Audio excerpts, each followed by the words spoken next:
हम सब जानते हैं कि रियासत एक माँ का रोल अदा करती है, पर पाकिस्तान एक ऐसी रियासत है कि जिसको ताकतवर कुव्वतों ने अपने चंबों में जकड़ा हुआ है। यहाँ पर अगर कोई भी स्टेटस को चैलेंज करने की कोशिश करता है तो उनको पहले तो डराया धमकाया जाता है, हरासा किया जाता है उनको।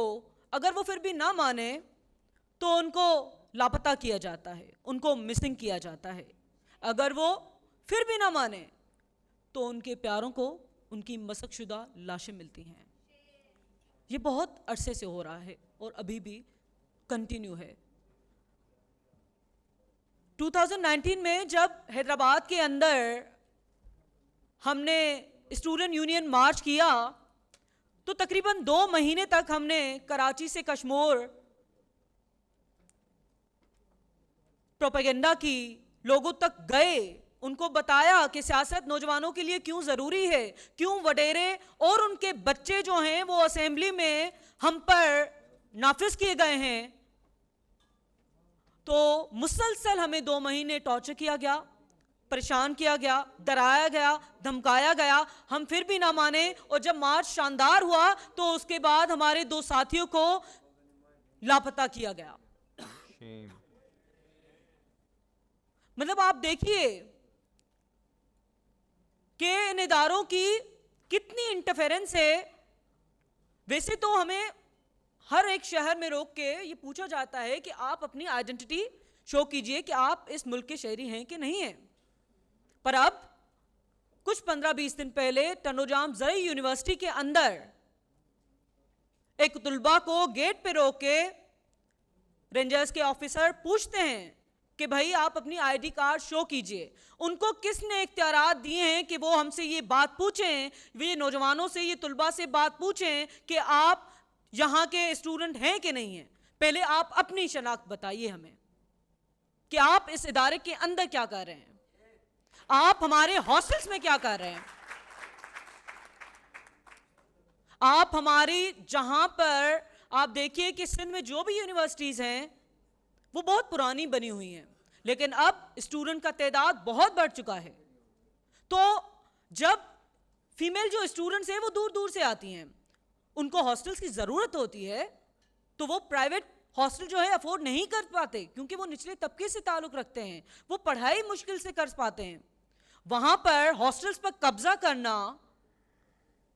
उनको उनसे ये पूछा जाए कि भाई आप हमारी हॉस्टल्स में क्या कर रहे हैं, पर हम समझते हैं कि ये प्लेटफॉर्म ऐसा है कि यहाँ पहली दफ़ा हम ये बात कर रहे हैं, लेकिन सिंध के अंदर ये बात करना बहुत नामुमकिन है क्योंकि जो बाकी जो प्रोग्राम्स या कॉन्फ्रेंसेस होती है वहाँ तो सेंसरशिप होती है ना, पर अस्मा जहांगीर कॉन्फ्रेंस पे हम ये बात कर सकते हैं और हम करना चाहते हैं।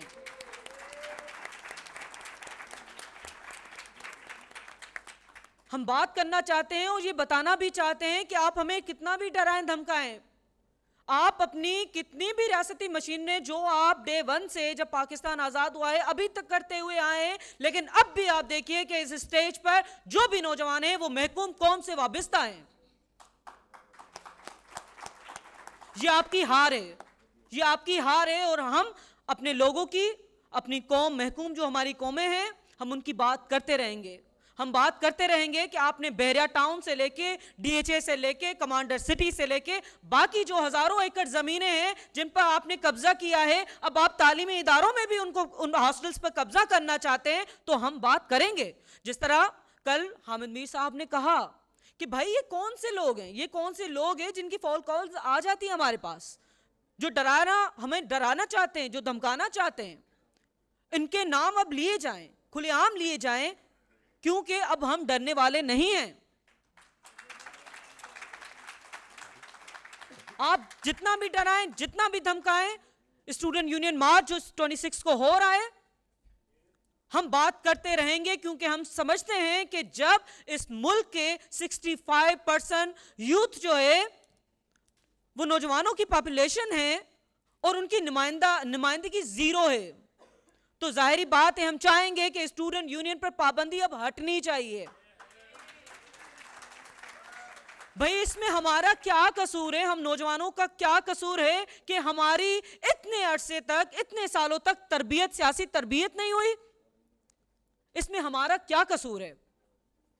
क्यों हम इन जागीरदारों और वडेरों के जो है, अभी इन्हीं की वजह से सिंध में देखिए कि नाज़िम जोकियों का वाकया हुआ, फहमीदा सियाल का वाकया हुआ, इसी पीपल्स पार्टी की वजह से।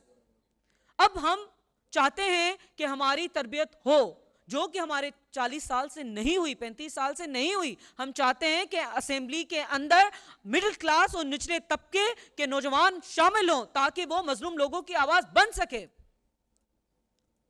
इसलिए हम ये बात करते रहेंगे, चाहे आप डराएं, चाहे आप धमकाएं। हम चाहेंगे कि स्टूडेंट यूनियन की बहाली हो और जिनको भी हमारे लोगों को जो मिसिंग किया जा रहा है उनको जल्द से जल्द रिहा किया जाए, जल्द से जल्द रिहा किया जाए। उनके प्यारे रोडों और रस्तों पर दिन रात उनकी आंखें जो हैं वो तरस गई हैं उनको देखने के लिए। तो ये जो रेंजर्स और ये जो फोर्सेस हैं जो मुसलसल इदारों से लेके नौजवानों को प्रेशराइज कर रही हैं, तो हम समझते हैं कि अब वो डर एटलीस्ट अब ख़त्म हो चुका है और उनका सबूत यही है कि आज इस स्टेज पर नौजवान मौजूद हैं। बहुत शुक्रिया।